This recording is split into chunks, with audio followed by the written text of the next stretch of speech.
nandito kami sa isang lugar. Kung napapansin nyo, sa likod natin, ang gaganda ng mga bahay. Oh. Valentine's dito ngayon. Punong-puno ng mga ilaw. Oh. Tingnan nyo, napakaganda yung view. Dahil Valentine's dito ngayon sa Greenland, medyo mahaba yung pila ngayon. Ito yung mga bulaklak nila dito mga kabayan. Oh. Hindi ito ang unang beses Sa kanya ng mga miyembro ng Action Authority. Ito yung graban po dito. Restaurant dito ni kabayan. Ano po yung pagkain namin na in-order mga kabayan. May rice tayo, tapos ito may... At yung mga bahay, oh, ang gaganda dyan mga kabayan, yung mga bahay. Traffic ako ngayon mga kabayan, stranded tayo ngayon. Ganito yung ganap dito dahil February 14 dito ngayon sa Greenland. So ipapakita ko sa inyo kung ano na yung itsura. Dahil Valentine's dito ngayon sa Greenland, medyo mahaba yung pila ngayon, no? Hindi ko alam kung magsiselebrate ba talaga ito ng Valentine's. Dahil nga weekend din dito, Biyernes mga kabayan, walang pasok bukas. Medyo nagka-traffic dito ngayon sa Nuuk City, Greenland. Ano, ang haba ng pila ng sasakyan ngayon mga kabayan, no? Ito ay papunta na ng city mga kabayan. Sa left side naman, yun yung galing ng city. Medyo natunaw yung snow ngayon dahil nga yung temperature natin mga kabayan ay nasa 0 degrees lang. Hindi magpuprosin mga kabayan kapag 0 degrees. Pag minus mga kabayan, yan yung magpuprosin talaga. Ayan yung dagat, nagpurosin na dahil sa lamig. Ayan, nandito na tayo sa itaas mga kabayan. Ganun pa rin traffic. Mabuti nga ay automatic itong Mercedes-Benz natin. Kabayan, balik ulit tayo. Maluwang na yung kalsada at hindi na siya traffic. Ito yung madadaanan natin, oh. Natutunaw yung mga snow dahil warm ngayon mga kabayan. Nasa 0 degrees yung temperature natin. Katatapos ko lang pala magtrabaho, dadaan muna tayo dito sa Brosin. Ayan yung Brosin kung saan mayroong mga binibinta na mga pangregalo. Dahil nga Valentine's ngayon ay susurpresahin natin si Mrs. Tara, samahan nyo ako mga kabayan. Ipapakita natin dito sa inyo kung ano na ba yung ganap dito sa loob. Ito yung labas ngayon mga kabayan ng city. Ayan, medyo maraming tao ang gumagala ngayon. Diyan sa Brosin, diyan tayo bibili. At mapapansin nyo, hindi na sobrang daming snow. Nagtunawa na siya dahil medyo warm ngayon. Yan, ito yung paligid natin. Dito tayo sa city. Medyo malakas yung hangin. At saka medyo mahaba na yung buhok natin. Ito yung city dito mga kabayan, no? Medyo marami-rami tao dito sa labas. Ito yung papasok dito sa grocery store at bilihan ng mga bulaklak mga kabayan, no? May bumibili na ng bulaklak sa labas. Pasok tayo dito sa loob.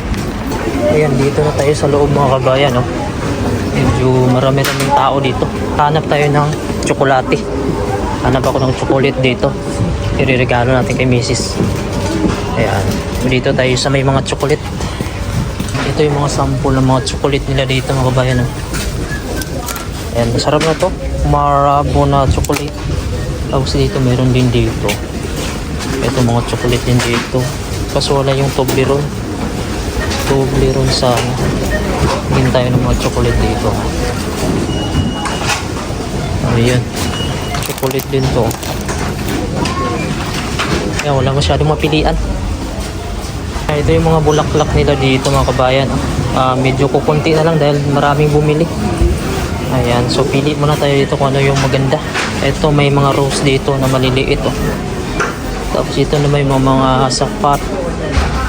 Yan. Ito yung mga klase ng mga bulaklak dito. Meron din dito. Tapos ito meron din dito mga rose. Ang ganda na din to. Ayun, palabas na tayo mga kabayan. Ay, nabili na tayong bulaklak, oh. Ito yung view natin sa labas, oh. Medyo natunaw na yung mga snow. So ngayon mga kabayan, nakabili na tayo itong bulaklak, no? So ayan, andito na tayo malapit sa bahay mga kabayan. Bali, nilagay ko lang sa black plastic itong bulaklak para hindi niya malata na mayroon tayong binili na makita niya agad yung bulaklak para ma-surprise niya na yung naman pala nito bulaklak. So ito yung buong paligid namin dito. Ayan, ito yung itsura ng nadaanan natin ito mga kabayan. Bibis muna tayo mga kabayan. Action. So may kalakihan po. Nagkaroon po ng mag-graphic ang biktima kapalit ng pera at ipahihiram.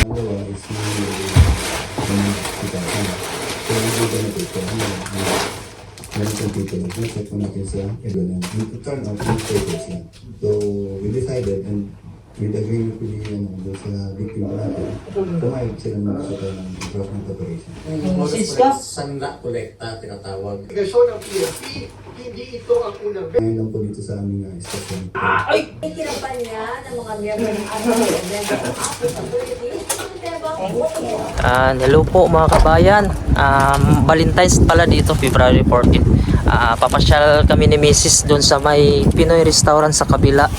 So ngayon samahan nyo kami at magsiselebrate kami mga kabayan ng Valentine's ngayon. At ipapakita namin dito yung mga madadaanan namin dito sa Greenland. Ito yung panahon natin ngayon mga kabayan, no? Ang oras natin dito ay alas 6 na ng gabi. Tapos medyo makulimlim na talaga siya. At tagtunaw ngayon dahil medyo warm yung panahon. Ngayon mga kabayan ay pupunta na kami doon sa area kung saan kami kakain doon sa Pinoy restaurant, sa kabilang restaurant. Babiyahe kami at papakita namin dito yung madadaanan natin. Tara mga kabayan, samahan nyo kami.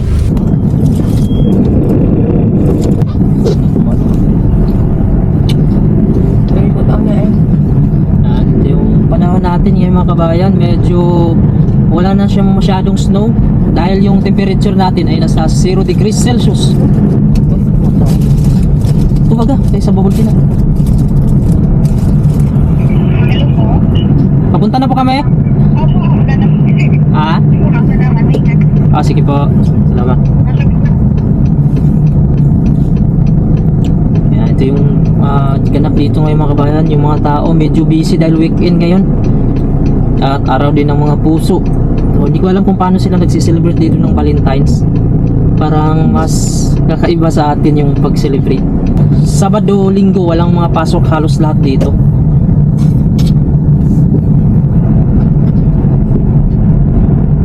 Ayan, medyo may mga lumalabas ngayon. Tara mga kabayan, samahan nyo kami at papakita namin sa inyo dito yung mga dadaanan papunta doon. Siguro nasa 10 minutes yung biyahe natin papunta doon. Marating na natin yung Pinoy restaurant. Kasi dalawa yung Pinoy restaurant dito mga kabayan. Isa lang yung may-ari. Kababayan nating Pilipino at Pilipina mag-asawa.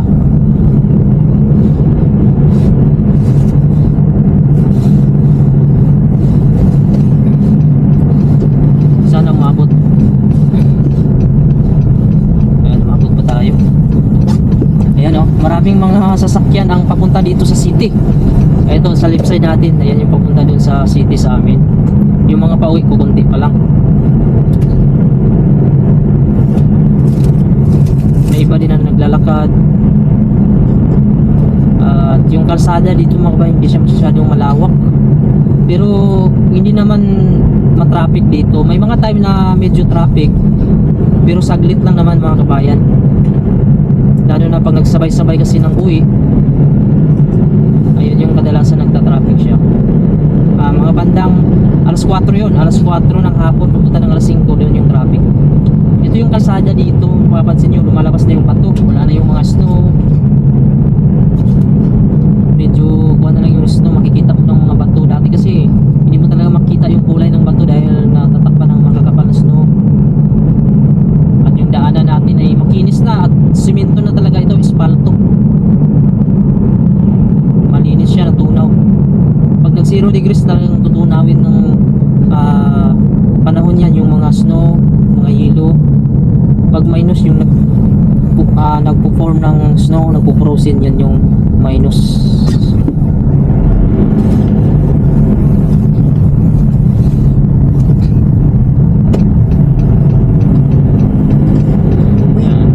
Hindi naman traffic siya, tuloy-tuloy naman din yung biyahe, pero marami lang sasakyan. At yung panahon natin medyo uulan ng snow dahil yung ulap natin ay makapal. Ganito lang yung mga kalsada dito, mayroong paliko, pababa, paahon,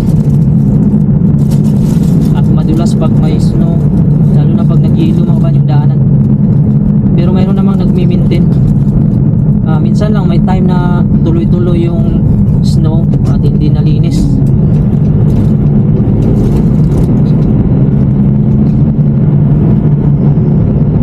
Yan, ito naman, paakyat na naman yung subuan dito.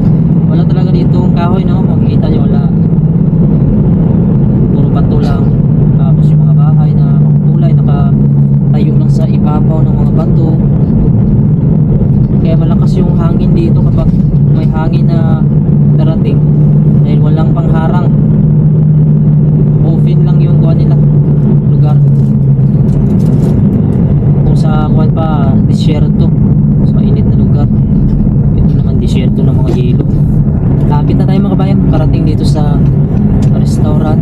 kabayan. Meron man dito, doon malapit sa amin. Pero dito mas maganda kasi dito yung order ka lang pagkain na magpaluto ka talaga. Ayan yung bundok. Ayan na yung end mga kabayan. Wala nang kalsada din sa likod.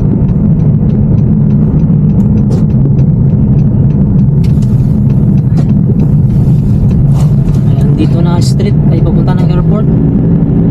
Ayan yung sa right side, yan yung restaurant ni Kabayan.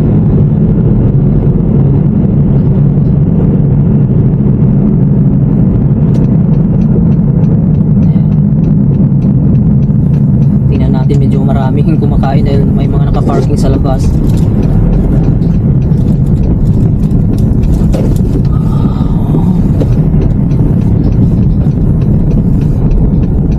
Yan, dito lang tayo. Nakanto na ka dito pa. Wala pa. Swaduan. Ayan, nandito na kami mga kabayan sa restaurant ni Kabayan. Ayan. So yan sa likod natin yung Grab and Go. Kami bumili ng pagkain. Bali, nag-order lang kami. Ayan, ito yung Grab and Go dito. Restaurant dito ni Kabayan. Ayan. Sa loob, pasok tayo. Ito yung view natin dito. Medyo malakas lang yung hangin. Nagigilo yung mga daanan natin. Tara, pasok tayo. Ayan, ito na po yung pagkain namin na in-order mga kabayan. May rice tayo, tapos ito may sisig, Bicol Express, tapos sa kanya biryani rice to with chicken. Kaya po tayo. In-order ng misis ko, chicken, biryani. Tapos yung sa akin, Bicol Express na beef pala. Tapos may rice and drink.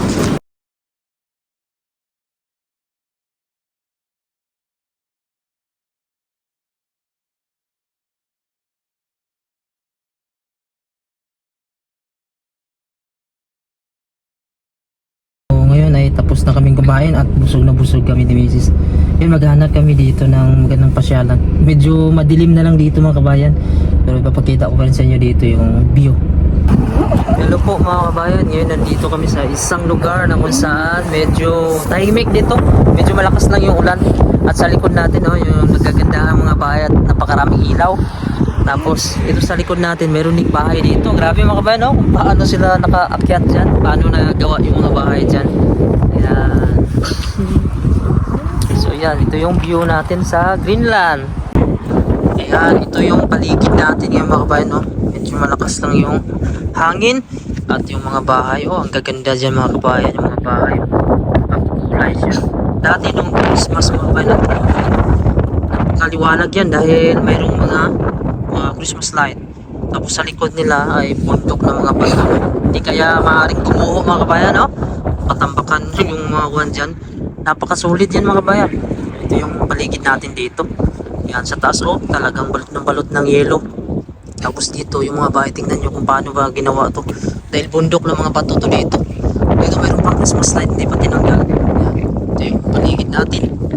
Yan. So Europe City nandun sa Europe City. Mga kabayan, nakikita nyo ba yan sa unahan? Yan, yung mga magagandang bahay. Babaan natin yan. So nandito kami sa isang area mga kabayan na kung saan matataas at magaganda yung mga bahay dito. Napakatahimik. Ito yung gilid natin. Tara, samahan nyo kami. Iikot namin kayo dito. Hello po mga kabayan. Ngayon nandito kami sa isang lugar. Kung napapansin nyo sa likod natin, ang gaganda ng mga bahay dahil makukulay yung mga ilaw. Nandito kami sa isang lugar mga bayan na medyo tahimik at yung mga building dito matataas. Ito, yan, medyo malakas lang yung hangin. So yan, gala-gala kami ni Mrs. dahil Valentine's dito ngayon.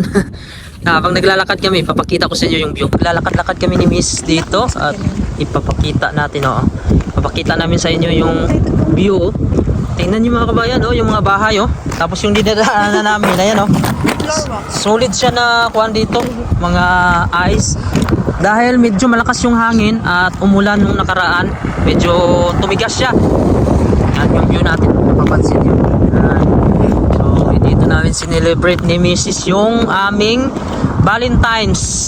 So sa gilid natin ay bundok talaga yan, na puno ng mga snow at yelo. Medyo konti lang yung snow ngayon mga kabayan dahil hindi na nag-snow ng mga ilang linggo na siguro. Ayan, so medyo malakas-lakas yung hangin. Pero napakaganda mga kabayan ng ng view natin, Tapos dito yung mga building, matataas siya. Yan. Napakaganda yung kulay. Lalakad-lakad kami dito. Slide kita. Ito pa na to. Tara, samahan nyo kami mga kabayan. Hindi naman sa dulas mak, may quad siya, may mga patok. Yan. So ipapakita namin ito yung Greenland. Yun, mga kabayan, ito po yung Greenland. Ang ganda po dito ng lugar. Dahil yung mga bahay punong-puno ng mga ilaw. Oh. Tingnan nyo. Napakaganda yung view at saka yung misis ko napakaganda din. Yan, ito po yung panahon natin ngayon. Medyo malakas lang yung hangin. Ayan o, matataas yung mga building dito. Medyo tahimik dito ng lugar. Ayan, sa taas natin. Talaga yan na puno ng ilaw. Tara, samahan nyo kami. Mapakita namin dito yung ayan. Ngayon ay pabalik na kami doon sa may sasakyan. Medyo malamig lang talaga. Ayan. So happy Valentine's nga pala sa lahat-lahat, no, na nagdiriwang. So hindi lang dapat Valentine's mga kabayan, mahalin natin yung ating kapartner, asawa, nanay, mga anak. Dapat mga kabayan, no, mananatili pa rin sa mga puso natin yung pagmamahalan. Ang importante kasi mga kabayan sa magpartner, mag-asawa, yung mayroon talaga kayong respeto sa isa't isa, no? At saka hindi naman ibig sabihin mga kabayan na nagbibigay tayo ng bulaklak, sinindebrate natin, binigyan natin ng chocolate, ay yun na talaga yung magandang halimbawa. Kasi ang importante talaga sa isang relasyon ay yung may respeto. Kasi pag may respeto ka sa yung kapartner, asawa, ay yun ang magpapatibay sa inyo sa relasyon niyo. At syempre isa na din yung paniniwala nyo at yung sentro sa buhay nyo, yung Panginoon talaga yung pinakauna. So yun lang mga kabayan. At wag lang kayo mga kabayan tawag nito, wag lang kayo magtampo kung may mga kababayan na hindi nakatanggap ng chocolate, mga bulaklak. Kasi hindi naman mga kabayan basihan yung chocolate at bulaklak na masasabi mo mahal mo talaga yung isang tao. Ang importante talaga yung responsable at saka may peace of mind kayo at mayroon kayong respeto sa isa't isa. Kaya ay pabalik na kami mga kabayan. Maraming salamat po sa lagi panonood at ingat po kayo palagi and God bless you all. Ngayon mga kabayan ay pauwi na kami. So tingnan nyo yung view dito. Napakaganda, napakalinis, saka napakatahimik. Yung nagpaganda kasi mga kabayan ito. O, tingnan nyo yung mga ilaw ng bahay. Dati yung Pasko mga kabayan at bagong taon, masyadong maliwanag ito dahil halos lahat ng bahay na puno ng mga Christmas light. So na-upload natin yung dati. Ngayon hindi na siya medyo maliwanag talaga na halos buong bahay. So ngayon ito na lang yung sa mga salamin. Dahil salamin kasi mga kabayan kaya nagre-reflect yung mga ilaw sa salamin.